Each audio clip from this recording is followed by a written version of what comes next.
Okay, so welcome back from the break. I just remember in week one we said there were three ways we can get caught in the modernist rational views. And we need to go in view from irrational to rational to beyond rational, in meditation from blind faith to skepticism to devotion, and in action from impracticality to uselessness. So let's focus now on the meditation part, right? The going from blind faith to skepticism to devotion. Because in the Buddhist path, faith and devotion are considered indispensable, especially in the Vajrayana, right? It's the emotional equivalent of pure perception. And even in our worldly life, successful relationships are the ones where your partner can do no wrong. But this idea is much misunderstood in Buddhism, especially in the Vajrayana, where misunderstandings about devotion have led to all kinds of student-teacher problems. And, faith is also really important in our practice, right? When it's not going well, it's usually due to or comes with some loss of inspiration, right? When we don't practice, we might frame it as will, but actually it's about confidence and motivation, about faith and belief. And these are very delicate topics because in our secular world, to admit to any kind of faith or belief is almost impossible. As Rinpoche says, it's like admitting you have a third testicle. So let's go back, as we said in week two. There are some things in our life that we're willing to spend our time on. As Rinpoche said, certain human beings have always been willing to make sacrifices in pursuit of their goals. Dancers, painters, musicians suffer pain and in some cases severe bullying for the sake of their art. I've been told traditionally the first part of a tabla student's training is to play stones, not drums. To teach them how to set their hands correctly, stones are sometimes tied to their wrists. Social activists continue to endure imprisonment and even torture in pursuit of freedom and fairness. How much suffering we're willing to endure for the sake of an education seems to depend on what we want to achieve in life. If your goal is to live safely within your comfort zone until you die, it's unlikely you will challenge yourself or take any risks. But if your overriding ambition is to become a professional ballerina, you won't be put off by bleeding feet. And if you long to become a Kathakali dancer, learning how to insert seeds under your eyelids to turn the whites of your eyes the traditional red will thrill you. Would Nelson Mandela have challenged the apartheid system in the first place if his priority had been his own personal comfort and well-being? So our lives are governed by the things we value, the things we believe in. In other words, what we have faith in. To want to devote time and energy to something, we have to have faith that we can make a positive difference, right? That it's actually valuable, and that we can actually do something about it. So even in our modern rational world, faith is profoundly important, and even more so on the path. Right, so let's just take a look at the definition. So faith in English means complete trust or confidence in someone or something. It also has a secondary definition of a strong belief in God, or in the doctrines of a religion based on spiritual apprehension rather than proof. And I think that second definition is what gets all the secular Buddhists so up in arms, right? But the first definition, complete trust or confidence, has nothing to do with that, right? And likewise in Buddhism, the word faith means willingness to participate, believe in, confidence, trust, creed, or devotion. And actually in the words of my perfect teacher, there are four different kinds of faith that are discussed. Right, the first is called vivid faith, which is much like inspiration or initial attraction. Also called lucid faith, clear faith, enthusiastic faith, inspired faith. Vivid faith is the faith inspired by witnessing or seeing great teachers or great teachings. We might experience it by visiting a temple or seeing an image of a Buddha or meeting or reading about a great teacher.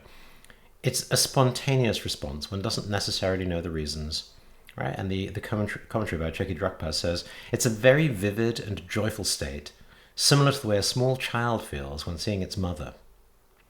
The second kind is eager faith, more like motivation to action. It's this idea of motivation to do one's practice because one's highly motivated by the goal, right? You've set out on the journey. You may not yet have any intellectual understanding or experience, but you really care about the direction, the result. So in the Buddhist case, eager faith is the eagerness to be free from suffering and attain liberation, to engage in positive actions and avoid negative actions once we realize their benefit and harm. And the commentaries say it's the yearning that someone suffering from extreme thirst has for water. Yeah, and how many of us can honestly say we have that sort of desire for awakening?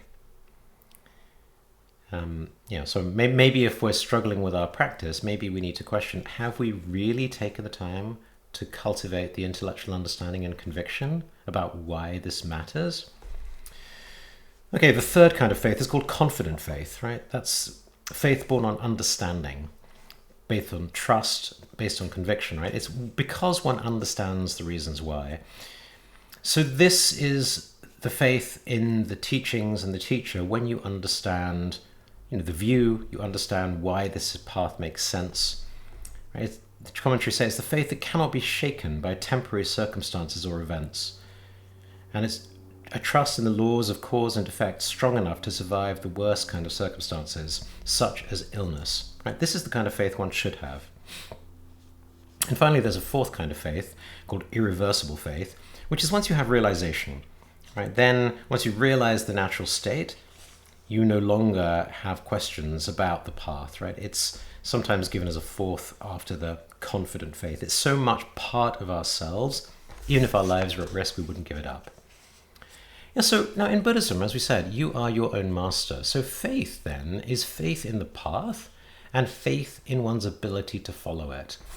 And as Rinpoche said, an essential part of the faith is the belief that defilements can be removed, right? Which, as we saw last week, very much goes against the Christian belief in original sin, right? So just noticing how much our ability to have this kind of faith is going to be limited or conditioned by the broader social, cultural environment in which we grew up. And nevertheless, we can experience this for ourselves, right? When we know the cognizance, we can see our thoughts and our emotions, indeed all the four satipatthanas are objects of awareness, right? Something that are non-self, something that therefore we don't have to see as part of ourselves, right? We can see as dirt on our window. So there's lots of quotes in the sutras. Just give a couple examples. One says, "In those who lack faith, nothing positive will grow. Just as from a burnt seed, no green shoot will ever sprout." Very differently, for all those who think of him with faith, the Buddha is there in front of them. Right, so there's a classic story here. When one has confident faith, the Buddha's compassion can be present in anything. And this is illustrated by a story of an old woman and the dog's tooth. So once there was an old woman whose son was a trader. He often went to India on business. The old woman said to him one day, "Bodh Gaya is in India, and that's where the perfectly enlightened Buddha come from. Bring me some special relic from India so that I can do my prostrations to it." She repeated her request many times, but her son kept forgetting and never brought her what she'd asked for. One day, as he was preparing to leave again for India, his mother said to him, "This time, if you fail to bring me something for my prostrations, I shall kill myself in front of you." The son travelled to India, concluded the business he'd planned, and set off back home, once more forgetting his mother's request. It was only as he was nearing his house that he remembered her words. "Now what am I going to do?" he thought to himself. "I haven't brought anything for my old mother's prostrations. If I arrive home empty-handed, she'll kill herself." Looking around him, he saw a dog's skull lying on the ground nearby. He pulled out one of the teeth and wrapped it in silk. Arriving home, he gave it to his mother, saying, "Here is one of the Buddha's canine teeth. You can use it as a support for your prayers." The old woman believed him. She had great faith in the tooth, just as if it really were the Buddha's. She did her prostrations and offerings all the time, and from that dog's tooth came many miraculous pearls.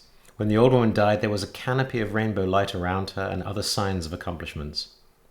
Now, a dog's tooth does not contain any blessings, but the old woman's faith was so strong that she was sure it really was the Buddha's tooth. Through her faith, the tooth was imbued with the Buddha's blessings, until in the end that dog's tooth was in no way different from a real Buddha's tooth. Okay, so I think for skeptics, this is exactly the kind of story that's going to irritate them, right? It demonstrates what is seemingly illogical and religious about Buddhism. I mean, it's obvious rationally that a dog's tooth cannot be a source of blessings, and we're seemingly just inviting people to believe in superstitious things, right? But the point of the story is that she was using this tooth to do her practice, right? To be inspired to do her practice. Remember, the object of our practice, our vipassana, can be our breath, an image of the Buddha, a falling leaf. There's no reason it can't be a dog's tooth, right? Any of these can be the basis for us seeing the truth. What made the tooth powerful for her is that it inspired her to do her practice. Now, we might think this is dishonest or deceitful, but all skillful means are like this, right? Remember the stuffed teddy bear. The purpose of practice is to help us progress on the path to awakening. And don't forget the view of shunyata, because the ultimate truth is there is no ultimate truth, right? Truth is subjective, not objective in Buddhism.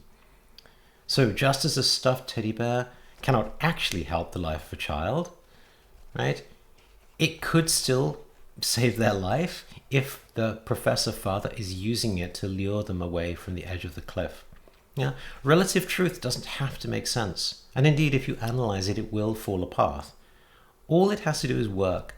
And the magic of Buddhist skillful means is that we don't have to change a person's relative truth. We just have to work with whatever they have. Yeah, so, and faith, especially if you're going to do anything non-dual, anything that goes beyond rationality, anything that goes beyond what can be proved with our dualistic rational reasoning, we can't do that with rationality alone. So just, in passing, just to say, this is very different from religious faith, right? Traditional religious faith, right? Which doesn't really fall into the four categories we talked about, except perhaps the idea of conviction without understanding. I just want to give a couple of examples, right? First, the Vedic tradition of animal sacrifice in pre-Buddhist India. Right? There's this term called yajna, which in Hinduism referred to any ritual done in front of a sacred fire, the divine Agni, the god of fire, and the messenger of the gods. Right? You chant mantras, you sing hymns and songs, and you offer offerings into the fire as a form of hospitality to the Vedic gods. The offering had to rest on a sacred authority, in other words, a Vedic priest, and had to serve for the purposes of salvation. Right? The nature of the gift was less important. It could be cake or pulse or milk, could be an animal, could be the juice of a plant, even the smallest offerings of butter or flour could serve. And the offerings were believed to be carried by Agni, right, the fire, to the gods, and the gods in return were expected to grant boons and benedictions. And so the ritual served as a means of spiritual exchange between gods and humans, and the benedictions could be long life, gaining friends, health, prosperity, better crops, etc. So around 500 BCE, around the time of the Buddha, the meaning of the term yajna evolved from ritual sacrifice performed around fires by priests to any personal attitude and action or knowledge that requires devotional dedication. Right now, early Vedic period sacrifices did involve animal sacrifice, but the rituals were progressively reinterpreted over time, substituting the offerings and making them non-violent or symbolic, with the idea of knowledge or sound or mantra replacing these physical offerings. Although, it is worth noting that animal sacrifice did continue in, the secret tantric sects, right? So, for example, in the Kali sect, right, if there's a 10th century CE, the Kar Puradi Stotra, the hymn to Kali, so verse 19 is, O Dark One, wondrous and excelling in every way, becomes the accomplishment of those worshippers who living in this world freely make offering to thee in worship of the greatly satisfying flesh, together with hair and bone, of cats, camels, sheep, buffaloes, goats, and men. Now, supposedly the reference to humans in this Shakti theology is symbolic, right, and done in modern times through effigy, but the animals were sacrificed, right? And even in Vajrayana Buddhism, fire offerings are still an important part of tantric practice, although of course the meaning and symbolism has completely changed. Okay, another example. More recent, right? The Aztecs in the 14th and 15th centuries, right? The most powerful nation in what was then Mesoamerica had human sacrifice, right? So Huitzilopochtli was the patron god of the Mexica, the Aztec tribe. He was said to be in a constant struggle with darkness and required nourishment in the form of human sacrifice to postpone the end of the world and ensure the sun would survive the cycle of 52 years. Right? And they used human tribute because human blood was believed to be very powerful. This god needed blood as sustenance to continue to keep his sister and many brothers at bay as he chased them through the sky. And the Aztecs believed that the heart was both the seat of the individual and a fragment of the sun's heat, the istli. So this was central to the sacrificial ceremony. Right, when the Aztecs sacrificed people to Huitzilopochtli, the victim would be placed on a sacrificial stone. The priest would cut through the abdomen with an obsidian or flint blade. The heart would be torn out, still beating, and held towards the sky in honor to the sun god. The body would then be pushed down the pyramid. Heart extraction was viewed as a means of liberating the istli and reuniting it with the sun. It's estimated that in the 15th century, the number of people sacrificed in central Mexico was 250,000 a year, right, which is 1% of the population. Every Aztec warrior had to provide at least one prisoner for sacrifice. It's estimated 1 in 5 children of the Mexican subjects was killed annually, and virtually all child sacrifices were locals of noble lineage offered by their own parents. So again, clearly I think by our standards here, we would say whether it's the Vedic sacrifice or the Aztec human sacrifice, not at all rational. I think we'd like to think that we're free of that. But here's a contemporary example, right? So with the energy crisis in the 2000s, right, US gas price at gas stations went from under $1 a gallon in 2002 to over $4 a gallon in 2008. And there's a guy called Rocky Twyman who started something called Pray at the Pump meetings at gas stations in April 2008. His first pilgrimage to the pump was prompted by fellow volunteers at the First Seventh-day Adventist Church in Petworth, which is a working-class neighborhood in Washington, D.C., because they were struggling with higher gasoline prices. So he led them down the block to the local Shell gas station to pray. And over the following months, he held similar prayer meetings at pumps all over the U.S. There's a story. He said, we were down in Huntsville, Alabama. We finished praying, and immediately the owners came out and changed the gas prices. They brought it down. We also had marvelous success down in St. Louis, Missouri. And this week, the group returned to the site of their first prayer meeting to celebrate, singing "We Shall Overcome." They changed the words of that well-known hymn to "We Shall Have Lower Gas Prices." So Rocky Twyman said, "We don't have anyone else to turn to but God. We have to turn these problems over to God and not to man." And he remains skeptical that falling gas prices had anything to do with government policy interventions or economic forces, right?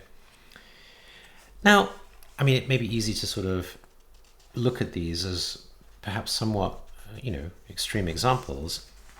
But I think the important thing is that, unlike Buddhism, these examples of faith all require belief that someone or something else, right, a god or gods, are going to do what is necessary to relieve your suffering or give you what you want. Right? It's not starting from this place that you are your own master, except in the rather minimalist sense that you're petitioning somebody in a position of power. Yeah, so actually, it's very different from the dog's tooth because it's not supporting you in doing your practice. Now, of course, many people pray to the Buddha or the Guru to somehow resolve their worldly problems in a way that is no different from Vedic people or Aztecs or followers of Pray at the Pump. Yeah, many rural Buddhists will pray to the Buddha for rain on their crops. And of course, not all people who call themselves Buddhists are necessarily practicing Buddhism. But just remember, right, like any other practice, prayer itself is neither Buddhist nor non-Buddhist. The question is whether you are practicing it with good in the beginning, good in the middle, good in the end. Praying does not make you non-Buddhist, but non-prayer doesn't make you Buddhist, right? So very important, I think, for any secular Buddhists out there, just to note this. Just always pay attention. Once again, good in the beginning, good in the middle, good in the end. How are we applying this in our own practice? Now, I think most modern people are proudly secular, not religious. Many people no longer believe in God. But let's not be too quick to say we're completely secular, because we still believe in a lot of things, right? Even very simple things like superstitions, right? Lots of people still don't want to walk under ladders. Lots of people think the number 13 is unlucky in the West. In Chinese culture, 4 is unlucky and 8 is lucky. The number 8 is by far the most common number in the housing market. Likewise, Feng Shui explains that a room in the northwest corner of the house is very bad, right? Chinese people don't like rooms in the northwest corner. What about luck, right? Humans need to have explanations for things. And when phenomena are very complex with a lot of causes and conditions that we can't see, we resort to explanations like luck or fate, right? We tend to attribute things to supernatural causes. In psychological jargon, we call it external causes, especially in two circumstances, right? So one is, if it's unlikely rather than likely, right? The more surprising the event, the more likely we are to go to a supernatural explanation.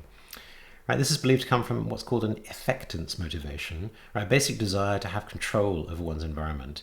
Because if we can't explain a situation with a natural cause, attributing it to a superstitious cause at least gives people a sense of control and ability to predict. However misguided that might be, right? The second circumstance is when something is negative rather than positive, right? It's called the negative agency bias. A classic example is the Boston Red Sox fans, right? They attributed the failure of their team to win the World Series for 86 years to what they called the curse of the Bambino, which was a curse placed on the team for trading Babe Ruth to the New York Yankees so the team owner could fund a Broadway musical. And yet when the Red Sox finally won the World Series in 2004, the team's success was attributed to the team's skill and the rebuilding effort of their new owner and general manager. Completely different example. People are much more likely to perceive their computer to act according to its own intentions when it malfunctions rather than when it functions properly. Even in business, right? So for example, Jim Collins has done a lot of study of big companies, and he wrote a book called Great by Choice, a follow-up to his book Good to Great. And he said, all our research on what makes companies great, including investigating histories of 75 major corporations, we've never found a single instance of sustained performance due simply to pure luck.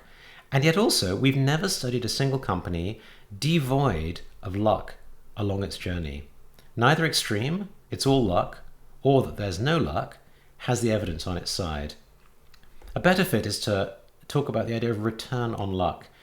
He says, our research showed that great companies were generally not luckier than their comparisons. They did not get more luck, less bad luck, bigger spikes of luck, or better timing of luck. Rather, the critical question is not will you get luck, but what will you do with the luck you get? And that turns out to mark the difference between success and failure. So again, notice here, this is, yes, irrational in some ways because we're talking about luck, but also rational in some ways because we're talking about what can we do with luck. And actually the psychologist Richard Wiseman, he studied luck in great detail, and he even started a luck school to help people become luckier. And it turns out you can train people to become luckier because lucky people do 4 particular kinds of things that unlucky people don't, right? The first thing is they just do things, right? They go out, they try things. Unlucky people suffer from paralysis by analysis. They won't do anything till they've walked through every angle, and by then the world has moved on. They don't gain the benefits of learning through doing, right? They don't prototype, they don't iterate, they don't get feedback. Secondly, lucky people trust their intuition, right? A lot of the time we can trust our intuition when we have expertise. We can detect a pattern we can't consciously put into words. And if you talk to lucky people, they'll say, yeah, I get a gut feeling, I'll stop, I'll consider it. Now, unlucky people get those same feelings, but they don't follow them because they don't know where they come from. They seem irrational. They don't trust them. Basically, unlucky people don't have faith, right? They're anxious about the world. They don't trust the world. Right, the third characteristic, optimism. Lucky people expect good fortune, right? They buy into positive superstitions. Crazy it sounds, good luck charms do actually improve performance. Whether it's physical skills like playing golf, even mental skills like memory tasks. Can you believe that? Good luck charms work, right? Why so many athletes still use them. Why is this? Well, by activating good luck beliefs, these good luck charms were consistently able to boost someone's self-confidence. And this uptick in self-confidence then affects a wide range of performance outcomes. Right? Lucky thinking positively affects your ability to solve puzzles, remember pictures of different cards, even putting performance in golf. So there's something about having the confidence that you will do well that makes you do well. So again, seemingly irrational, but in this case, faith has a very experimentally verified outcome. Right, the fourth thing lucky people do is they turn bad luck into good. Right, when things get tough, you've got two choices. You can fold or you can keep going. Lucky people are resilient. They keep going. Right, someone fell down some stairs and broke his leg. And the interviewer said, well, I bet you don't consider yourself quite so lucky now. And he said, well, the last time I went to a hospital, I met a nurse, fell in love, and now 25 years later, we're happily married. He said, it was the best thing that ever happened to me. So yes, things might look bad now, but how do we know what the long-term effect is going to be? Could be very positive, right? That's a very resilient attitude, which is the kind of attitude that lucky people have. And these four luck cultivating behaviors all make sense, right? When you look at the opposites, you can see they're much worse. The opposite of doing stuff is, analysis paralysis, doing nothing. The opposite of trusting your intuition is demanding rational proof of why your intuition is right, which is usually impossible to get. The opposite of expecting good fortune is to expect the worst, so you actually lose confidence and don't bring your best. And the opposite of turning bad luck into good is not seeing an upside or opportunity, right? Just seeing darkness and problems everywhere you go. And so you could actually say these luck-enhancing practices are forms of rational faith, right? Because they're all based on faith. They're all irrational in that sense, and yet they all work. So we have to admit they are evidence-based, and therefore they're rational. And I should also say they're all consistent with inspiring you to do your Buddhist practice, right? They're like the dog's tooth. I mean, doing stuff is very much the paramita of diligence, right? Cultivating the habit of enthusiastic application to your practice. If you're not sure, always do your practice rather than don't do it. Optimism, yeah? Trust in your cognizance, trust in the path, trust that the practice will work, trust that your defilements are removable. I mean, hopefully you have some good basis for that trust, even if you don't yet have that experience yourself. So it's still, for you personally, a leap of faith, but nevertheless, there is a basis for your trust. And finally, right, don't speculate about good or bad luck. Just keep practicing, right? And this is always Rinpoche's advice. Whenever people encounter outer worldly experiences that are good or bad, or even when we encounter meditation experiences that we think are good or bad, the advice is always just keep practicing. So, this need to have rational explanations, it's a block to our practice. Yes, it's actually a block to our luck, but also it goes against non-duality. Right? So if we find ourselves getting caught in this kind of rationality, it's a sign that we need to spend more time on the view. Luck practices, they make sense because there really is no ultimate good or ultimate bad, right? So I just want to talk a little bit about this, right? We can't explain ultimate consequences. So there's a famous verse 42 of chapter 6 in Chandrakirti's Madhyamakavatara. He says, while evil acts are seen to be the source of baneful fruits, and while good results are seen to come from virtuous deeds, the wise, for whom there is no good or ill, are free, and we are warned against investigation of the karmic process. Yeah? So the Buddha has discouraged speculation about the consequences of action. Very, very different from our ordinary worldly approach of really thinking through a kind of utilitarian calculus of what costs and what benefits are going to come from what we do. And I think the story of the Chinese farmer makes this point beautifully, and here is told by Alan Watts. Once upon a time, there was a Chinese farmer who lost a horse, ran away, and all the neighbors came round the next evening and said, "That's too bad." And he said, "Maybe." The next day, the horse came back and brought 7 wild horses with it. And all the neighbors came round and said, "Why, that's great, isn't it?" And he said, "Maybe."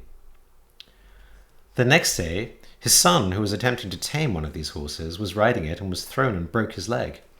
And all the neighbors came round in the evening and said, "Well, that's too bad, isn't it?" And the farmer said, "Maybe." And the next day, the conscription officers came round looking for people for the army, and they rejected his son because he had a broken leg. And all the neighbors came round in the evening and said, "Isn't that wonderful?" And he said, Maybe. The whole process of nature is an integrated process of immense complexity, and it is really impossible to tell whether anything that happens in it is good or bad. You never know what will be the consequences of misfortune, or you never know what will be the consequences of good fortune. Yeah? So it's not just that phenomenal appearances are like dreams and illusions, or that everything is impermanent and shifting and changing all of the time. It's that the matrix of cause and condition and effect is so complex that we literally cannot say what is long-term good or long-term bad. As Rinpoche says, only the Buddha himself, only Manjushri himself, understands the consequences of karma. For the rest of us, we're just speculating. We really don't know. I mean, there's an example I always like using, which is the story of oxygen on planet Earth. It's fairly obvious right now that oxygen is pretty good because it supports almost all life on Earth, with the exception of a few very odd organisms like anaerobic bacteria living in the deep oceans. But about, 2.5 billion years ago, before the Great Oxidation event, the Earth's atmosphere and shallow oceans didn't have oxygen. This was in the Paleo-Proterozoic era, when the day was only 20 days long, right, or 450 days a year, even on Earth. And oxygen didn't start entering the system until it was produced by the first cyanobacteria, right, the blue-green algae. And for them was a waste product, right? Oxygen was a waste of their cycle of nutrition, basically transformed the planet.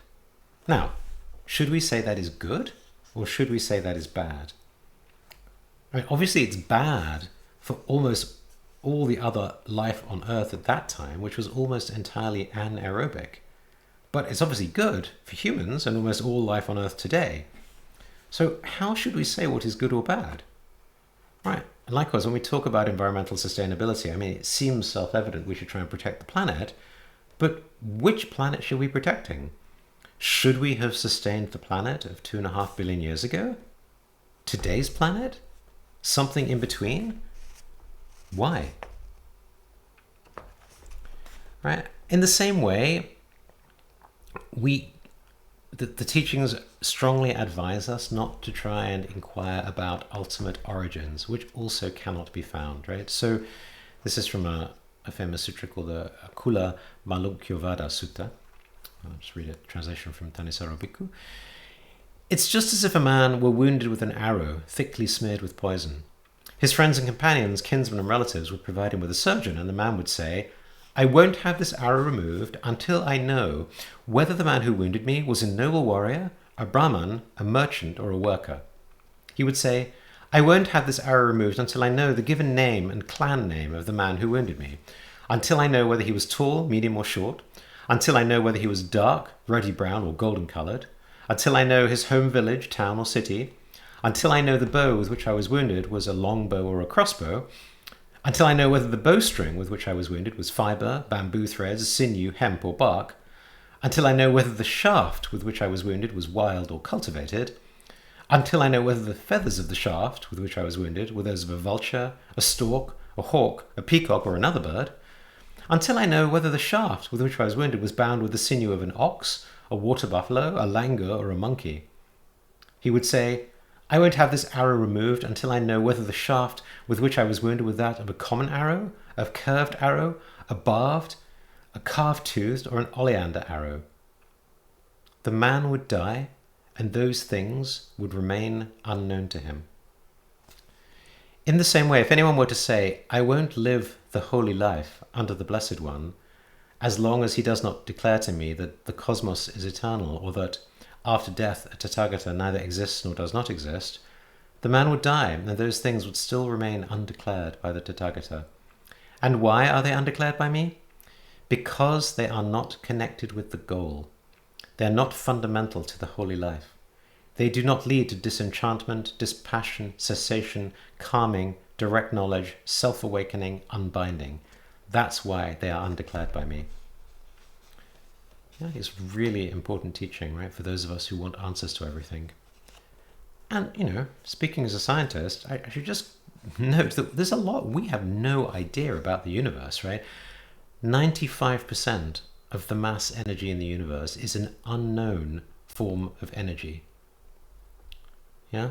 The best current measurements say that 68% of total energy in the universe is dark energy, and 26% is dark matter, and only 5% is ordinary baryonic matter. Right? So if the world's leading scientists tell us that 95% of the universe is literally beyond our understanding, maybe we should be a little more humble in assuming that science and rationality have all the answers. Yeah, so just this notion of we don't know ultimate beginnings, we don't know ultimate ends, of the Chinese farmer. And Nagarjuna himself in the Mulyama Madhyamaka Karika said there is no ultimate beginning, there is no ultimate end, there is no ultimate explanation. Complete rationality is not possible. Complete control is not possible. Yeah, so ultimately, there's going to be a leap of faith in anything that we do. And I was reminded, there's a joke about the French engineer who's looking at this beautiful bridge, and he says, this bridge works in practice, but does it work in theory? I think we can waste a lot of time looking for explanations when we could be practicing.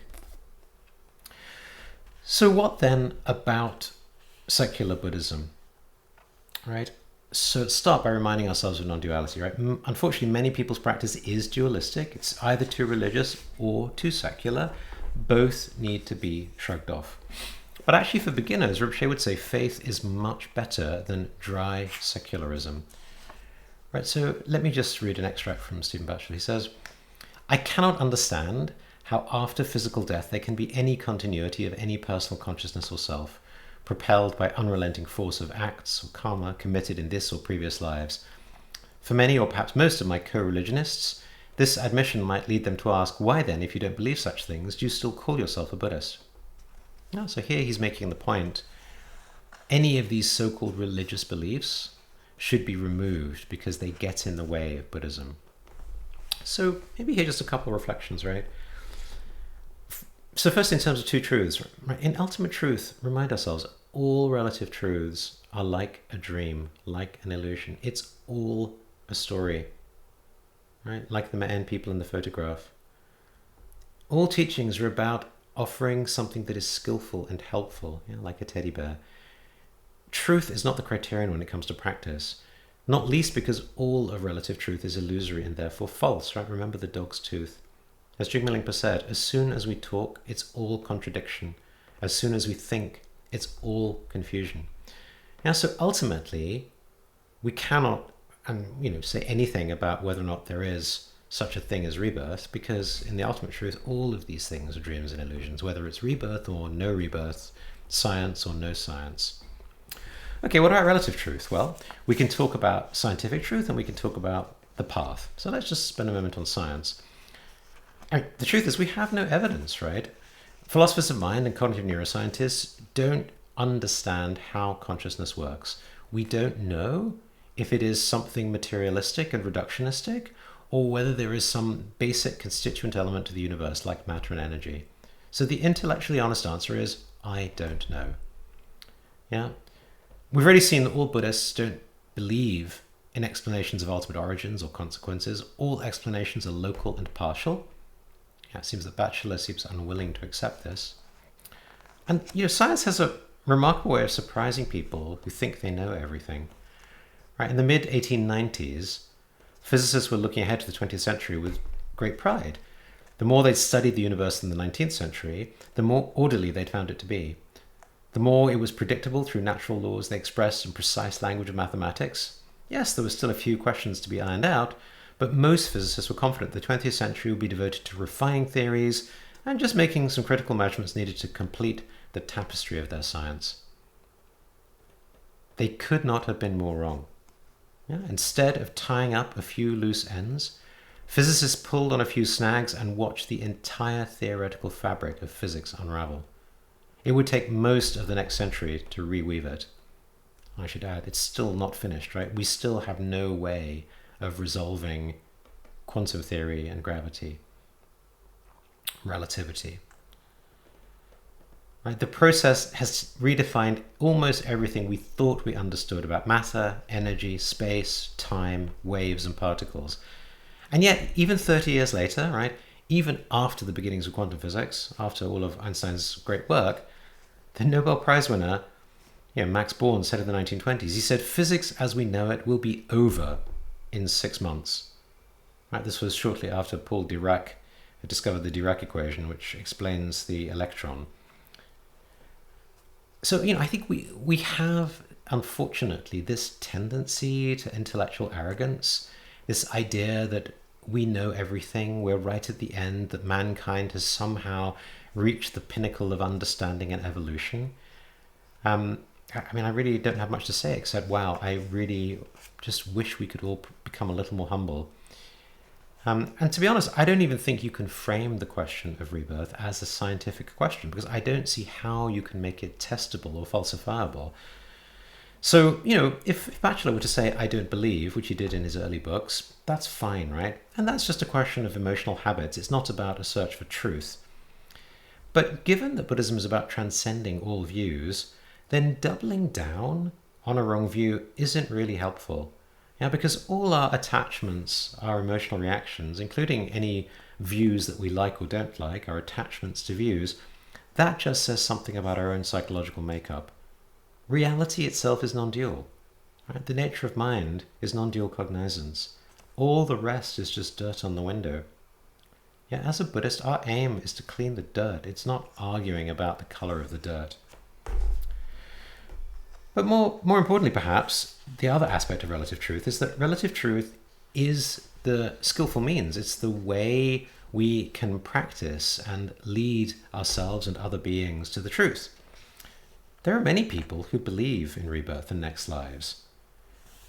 Now, you may not share that belief, but the truth is there's no scientific evidence either way. I think it's a fair point. Rationalists can reasonably say that people who believe have the burden of producing some proof, which is, Bertrand Russell's point about the teapot in orbit around the sun, and I don't disagree with that. But I think more importantly, as Mahayana Buddhists, we follow Chandrakirti and we accept ordinary people's conventional truth, right? We're not trying to persuade people to change their relative truth. It's a waste of our time. It's not even the job of Buddhism. Our interest is in helping them to awaken from the dream, not to change the contents of the dream. We want to inspire people to do practice. By the way, when I say people, I include ourselves. The wonderful thing about Dharma is it will work with whatever relative truth, whatever theory of the world a person might have. As long as they have cognizance, as long as they have mind or sentience, they will experience dukkha, right? Unsatisfactoriness and suffering. They'll have goals they can't accomplish. Unexpected and unwanted things will come into their worlds. So we can teach them Dharma. For example, His Holiness the Dalai Lama grew up believing the earth was flat, right? He was taught the traditional Tibetan model of a flat earth with Mount Meru in the middle and 4 continents. It wasn't until much later he realized that's not true. Now, indeed, Buddhism's been thriving for 2,500 years, and we've only had modern science for the last 400 years. Buddhism's been working perfectly well for 2,100 years without science. Right? There's even, I would say, quite a few reasons to believe that more science is resulting in less beginner's mind. It's actually getting in the way for a lot of people. We have more technology, we have more control of the world, but I think we have less wisdom, less compassion, less mindfulness. So, I think if we were to follow Stephen Batchelor in insisting on contemporary science and rationality, we're rejecting skillful means for people who want to be helped and could be helped. People who want to remove the arrow rather than get in scholastic debates about where did this arrow come from. It's completely missing the point of why we have 84,000 different paths. So it's a very profound way that, he's lacking compassion as a Buddhist, right? Not to mention he's solving the wrong problem. So Rinpoche mentioned in his book, Poisonous Medicine, he said, if your main reason for learning how to meditate is to help you de-stress, why not download a mindfulness app? Ask yourself, what do I want to achieve through spiritual practice? Is it to lead a healthy, wholesome life? To love my neighbor, help humanity, and heal the environment? As a so-called secular Buddhist, Stephen Batchelor writes, rather than attaining a final nirvana, I see the aim of Buddhist practice to be the moment-to-moment flourishing of human life within the ethical framework of the Eightfold Path here on earth. Which is fine, right? But that is psychology, right? That's not Dharma. The goal is flourishing. It's not liberation or awakening. There's nothing here about non-duality, shunyata, the three marks. Indeed, it's a reification of this life and this self. It's returning to a dualistic Abrahamic model of ethics. It's the control freak that we talked about in week 2. It's trying to fix samsara, even though it's unfixable. Now again, of course, Stephen Batchelor is free to follow his own path. But I think as he raises the question himself, I don't know why he would want to call it Buddhism. Unless perhaps to appropriate 2,500 years of teachings and lineage and wisdom. Rinpoche concluded, does this resonate with you? If your goal is to live a wholesome life, then please consider the meditation app option. It may be just what you're looking for. You might also add regular exercise, a healthy diet, and perhaps a little gardening to your regime. I'll give the last word to Bhikkhu Buddhi. Just again, the principle of self-transformation alone is blind, leading at best to an ennobled personality, but not to a liberated one. Now, out of respect to Stephen Batchelor, I want to say that I do find him to be a sincere and educated, thoughtful, compassionate and wise person. I haven't had the opportunity to discuss what I've just said with him or given him a chance to respond, and I hope to rectify that. So just in closing, I want to just go through a couple of questions and answers. I mean, there's so many in all of the teachings Rinpoche gave over these 2 years, but just a couple I think that could be helpful as we think about practice. So one student asked, is it cowardly to wish for rebirth in the Amitabha realm? And Rinpoche said, no, not at all. It's actually the most courageous. You should do this. And he said, I think this is a question coming from China. You should visit the main temple of the Pure Land School, where there's a really beautiful statue of Amitabha Buddha. And to make it even greater, why don't you wish to be reborn in the Amitabha realm so that you will enlighten all sentient beings, or that so you will awaken all sentient beings to the truth? He said, I told you, it's like alchemy. Yeah, and just notice how much Rinpoche is focused on encouraging and inspiring people to practice to follow the path, trusting that the path will dissolve all defilements as long as we practice, right? The most important thing is encouragement and inspiration to keep practicing. And Rinpoche doesn't even fear seemingly religious practices as long as you keep going on the Dharma path.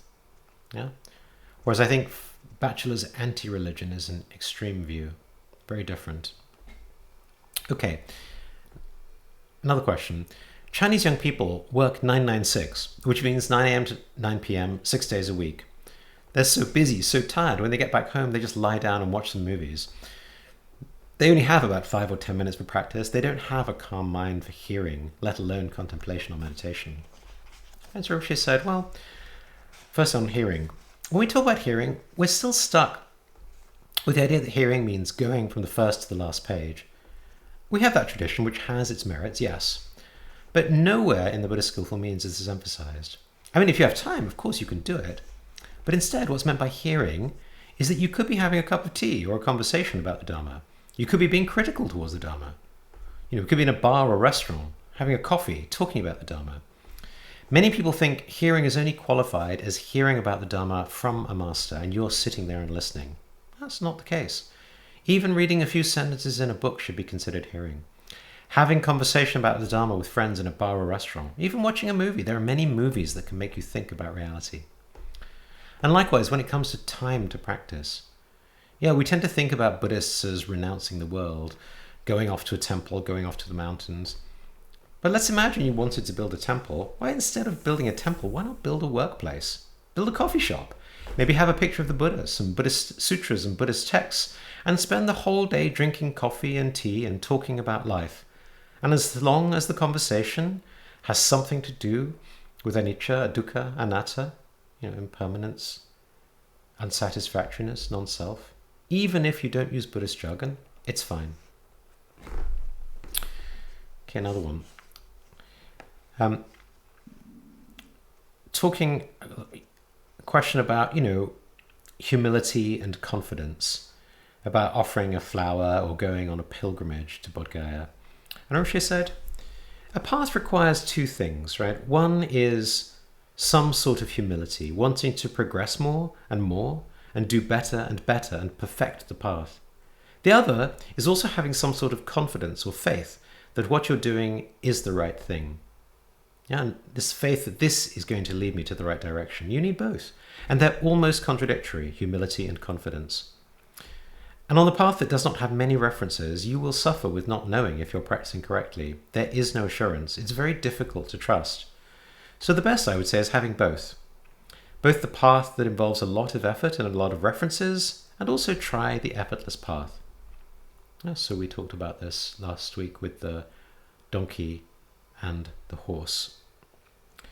Yeah, and I would say this is so common for Rinpoche. In so many of the questions he gets, very often his answer will be, keep practicing, right? You're doing it right. You just need to have more confidence. Because I think it goes back to what we talked about with luck, right? So many of us, we lose confidence, we lose faith, we make ourselves unlucky, we lose inspiration, we don't practice, and that then makes it impossible for us to actually progress with our practice. As he said, look, no matter what you do, your practice must go against dualistic habits. Whatever path you choose, whatever practice you do, that's important, but it can be achieved by a lot of things. Don't think the only antidote is shamatha and vipassana, these seemingly sort of formless practices. You may think formless practices go against duality faster, not necessarily. Many times, for most of us, it's better to offer flowers and incense and do this and dedicate to going against dualistic habitual patterns. Because you'll have done something. That'll give you confidence. You'll be more assured. You'll be happy. You'll feel satisfied. Yeah. So I think I want to end with that. This notion that inspiration, confidence really matters. And all this, whether we like it or not, is about faith. Yeah. If we have this attitude, we will find truth to be everywhere, all of the time, if only we look. Yeah. This is pure perception. As we said earlier, for those who think of him with faith, the Buddha is there in front of them. So hopefully you now have a better understanding of what that means, and hopefully you're a little more inspired to do a little practice. So with that, I thank you and wish you farewell. I'll be back in 10 minutes for questions and answers. Otherwise, I will see you next week.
Okay, so welcome back for the questions and answers.